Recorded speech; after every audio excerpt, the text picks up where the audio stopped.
Bienvenue, bonjour. Je vous souhaite la bienvenue dans ce bel environnement champêtre. Je veux juste vous montrer le mont Brome, là, je crois que vous le voyez. Tellement beau, là. J'adore les environnements champêtres. Aujourd'hui, je veux échanger avec vous sur quelque chose que met de l'avant Eckhart Tolle. Si vous m'avez suivi depuis un certain temps, vous savez que c'est un monsieur que je tiens en haute estime. En plus, je peux l'écouter en allemand. Alors, c'est comme si ça me permet un retour à mes origines. Il parlait, je suis tombée là-dessus hier, il parlait des portes vers la présence.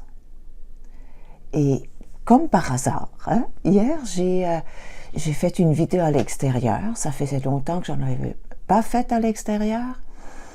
Et puis, on avait plongé dans cette nature-là, cette belle nature hivernale dans le bois. Puis, sans le savoir, j'appliquais une de ces portes vers la présence, en étant très présent au visuel, ce qu'on voit, le global, mais également des détails, ce qu'on entend, tous les sens impliqués dans l'expérience, tous les sens. Et ça fait augmenter notre présence, notre qualité de présence. Aujourd'hui, je veux vous parler d'une autre porte vers la présence. C'est celle d'être très présent à ce qu'on fait.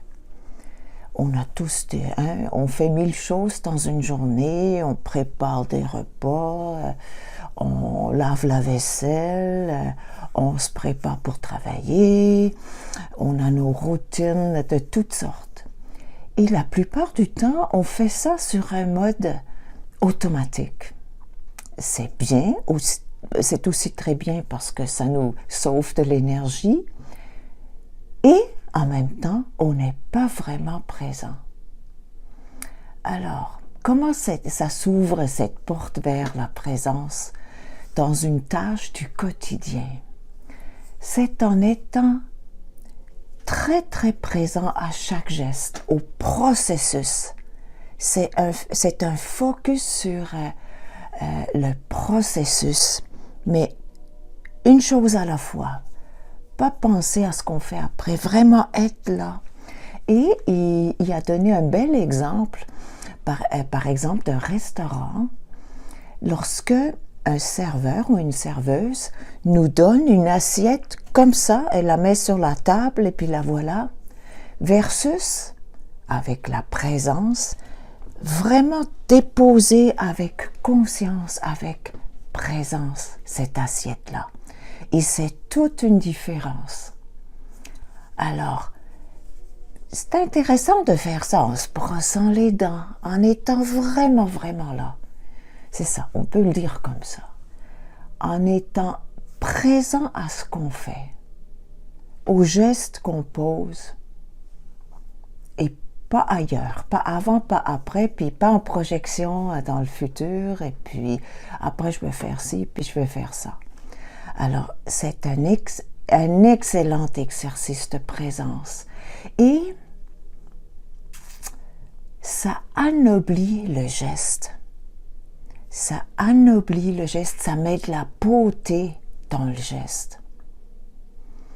Lui, il parlait même de faire de chaque geste une œuvre d'art. C'est pas beau, ça? Moi, je trouve ça vraiment très, très inspirant.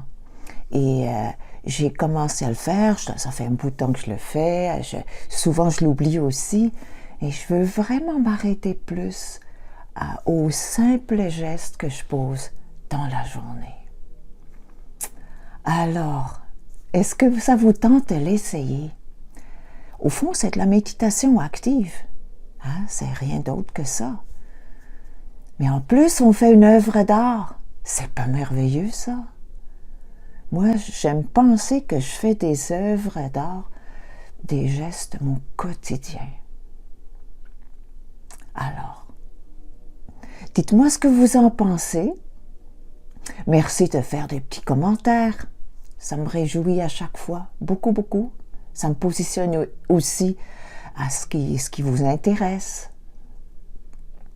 Et puis si vous aimez, vous pouvez aussi justement aimer, vous pouvez partager. Tout ça, ça va me faire bien plaisir. Alors, je vous dis à très bientôt. Je vous souhaite une magnifique journée, une magnifique œuvre d'art.